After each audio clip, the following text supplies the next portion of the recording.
তোমার ব্যাপারে আমি অনেক কিছু শুনছি। আমার ওই বিচ্ছু মাইয়ারে তুমি একমাত্র সাইজ করতে পারবা। সাইজ করতে পারবো মানে? আমার মাইয়া লেখাপড়ায় সে খুবই দুর্বল। মেট্রিকে 2 বার ফেল মারছে, 3 বারে ইন্টার পাস করতে পারবে বলে মনে হয় না। ফেল কেন করছে এটা আপনি জানেন? সাইজ 4 বার পালাইছে, 4 বার আমি ধরে নিয়ে আসি। তো আপনার আপন মেয়ে না? আপন মেয়ে না মানে? ডাক্তার আর টিচারের কাছে কোনো কিছু লুকাইতে হয় না। খবরদার, প্রেমে টেমে কিন্তু পড়া যাবে না। এর আগে 2 জন স্যারের প্রেমে পড়ছিল, একজনের সাথে ভাইগা গেছিল, তারে দইরা আইনে হাত পা ভাঙিয়া দিছি। সবাই শুধু আমার পালাই যাওয়াটাই দেখলো, কিন্তু আমি যে কেন পালাই যাই এটা আর কেউ দেখলো না। সমস্যাটা কি জানেন স্যার? জানি না। বইটা বের করুন। আজকে আপনি আমাকে প্রথম পড়াতে আসছেন না, কালকে আমরা পড়বো না। 10 বছর আগে যদি আমার বয়স 10 বছর হয়, তাহলে 10 বছর পরে আমার বয়স কত? এই ধাঁধার উত্তরটা একটু দেন না স্যার। আমি তোমাকে 3 মাস পড়াবো, সপ্তাহে 5 দিন। সপ্তাহে 5 দিন যদি একটা করে থাপ্পড় মারি, 3 মাসে কয়টা থাপ্পড় হয়?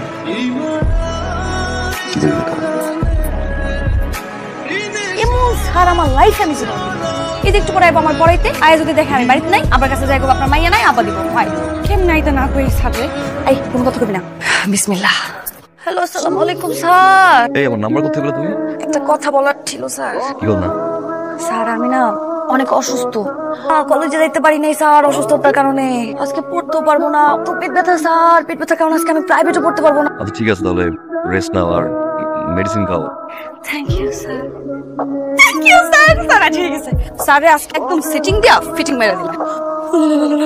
আরে আরে এবে উঠো। আব্বারে কোয়েন না স্যার। কি তোমার না পেটে ব্যথা? স্যার আজ মনে ভুলে বলো স্যার, তুমি আপনার পা ধরে স্যার, আব্বারে কোয়েন না স্যার, আব্বার শুনলে মেরে ফেলবো স্যার, স্যার মাফ করে দেন স্যার। আর কোনোদিন যদি এরকম উল্টাপাল্টা কিছু করছো, স্যারের কাছে মিথ্যা কথা বলছো, তুই আমার কিন্তু ভালো করে চিনোস। যা পড়তে বস যা। আচ্ছা তুমি এত বেকুব কেন? আমার মেয়ে অসুস্থ হয়ে যাক, লাশ হয়ে যাক, লাশটা তুমি পড়াইতে আসবা।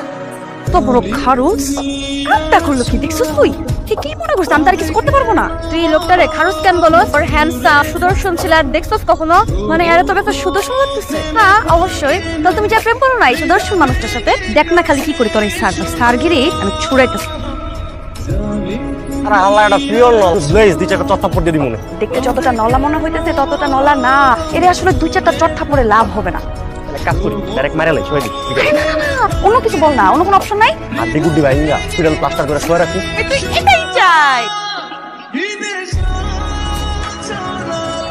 কি ব্যাপার? কি হয়েছে? স্যার আজকে আমার মন মেজাজ ভালো নেই। কি হয়েছে বল? কিন্তু একটা ছেলে জানি আমার পিছনে এত ঘুরতে বিরক্ত হয়ে ওর গালে দিচ্ছি খাটে একটা বন চটকানা। স্যার আমার গালে একটা বন চটকানা বসাই দিচ্ছে, এমন মাইটা দিচ্ছে স্যার, এরপর থেকে আমার মনটা খুব খারাপ। যে পর্যন্ত মন ভালো না হবে সে পর্যন্ত আমি করবো না স্যার। আমি প্রতিবাদ না করলে আমি করবো না স্যার। ওই ছেলে এখন কোথায়?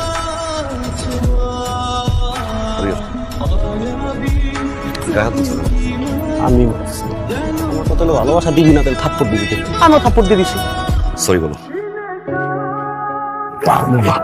3 সেকেন্ড সময় দিলাম, সরি বলো। কি করবেন? মারবেন? মারেন।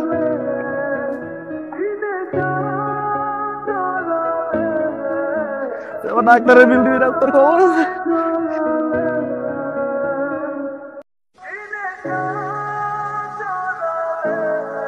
এত সুন্দর হ্যান্ডসাম দর্শন ছিল, আর দেখছস কখনো?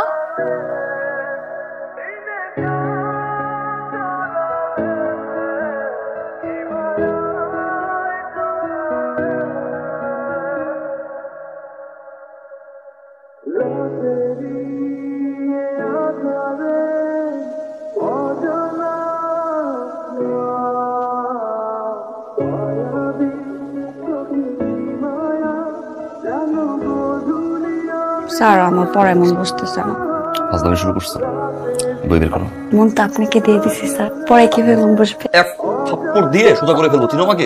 আমি ফার্দার যদি দেখছি না, আমি আঙ্কেলের কাছ থেকে চাইতে পারি। কি বলবো আপনার কাছে গিয়ে? আমি তোমাকে ভালোবাসি, বাসি বলে তার ভালো হয়। যাও না। কি ব্যাপার, কি বলবা বলো? কি বলবেন বলেন না। বলবো। আচ্ছা স্যার আপনার বলা দরকার না, আমি বলতেছি।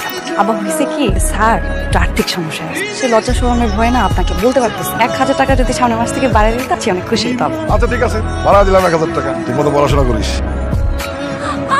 স্যার আর আমার ভিতরে ভালোবাসাটা কখনো দেখার চেষ্টাই করে না। তো বিয়ে না তোমার ভালোবাসাটা বদলে। মারবেন কেন স্যার?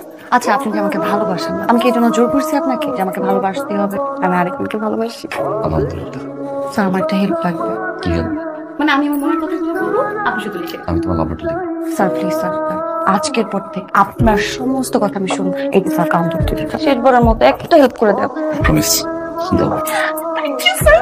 স্যার, তো আমি ওই ছেলেকে লিখি নাই, তার কাছে লাগছে। আপনার জন্য লিখছি। তুমি আর কালকে বলবো যে এগুলো আর লিখবা না। আপনাকে ব্ল্যাকমেল করার জন্য লিখছি। আমি তো আপনাকে ভালোবাসি। তাহলে ছেলে ছেলেকে তো আপনি আপনার লেখা লাভ দে। আপনি আমার কথা যদি না শুনেন, আপনার কাছে দেখি বলবো জানেন, দেখেন আব্বা স্যার আমার এটা দিছে, তখন বুঝবেন কেমন লাগে। এখন তো আপনি ফেসে গেছেন স্যার।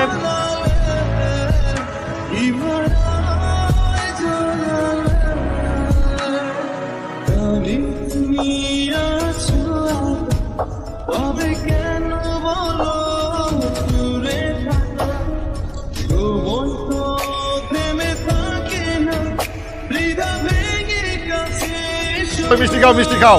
পাশের মিষ্টি, বিয়ার মিষ্টি একসাথে খাও। বিয়ের মিষ্টি মানে? আমার মায়ের বিয়ে ফাইনাল করে ফেলাইছি। আলহামদুলিল্লাহ। আমার মনে হয় খুব ভালো একটা কাজ করছে। আলহামদুলিল্লাহ। ব্ল্যাকমেল করবো না আর সুযোগ নেই ব্ল্যাকমেল করার। আপনি বোধহয় এখন আমাকে ভালো মতো চিনতে পারেননি স্যার। আজকে বয়ফ্রেন্ডকে নিয়ে পালাবো। আপনি কি মনে করছেন আমি আপনাকে নিয়ে পড়ে আসছি? আমার পেছনে তো অনেক ঘুরছি, কিন্তু পাত্তা দেন নাই।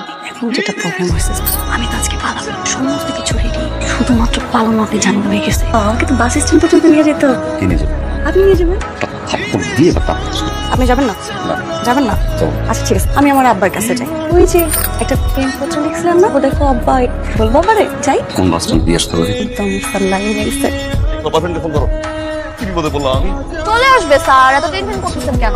আমার না বয়ফ্রেন্ড আসতে একটু সময় লাগবে, আমার যা মনে হচ্ছে। হ্যাঁ আরে ফাইজলামি শুরু করছো নাকি? আরে এখানে আসছো কেন মেয়ে? আগো, জলদি যাও। সাপের মতো আমার মন করো। স্যার, আমার বয়ফ্রেন্ড তো চলে আসছে। কোথায়?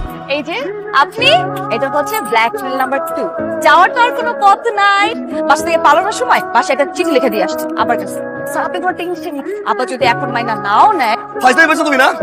এখন স্যার আপনি বলেন, থানায় যাবেন নাকি সারা জীবন আমার সাথে সংসার করবেন?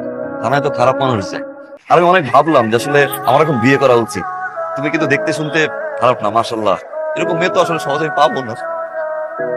Thank you sir. এরকম ছাত্রী যেন প্রত্যেকটা শিক্ষকের জীবনে একবার হলেও পড়ে।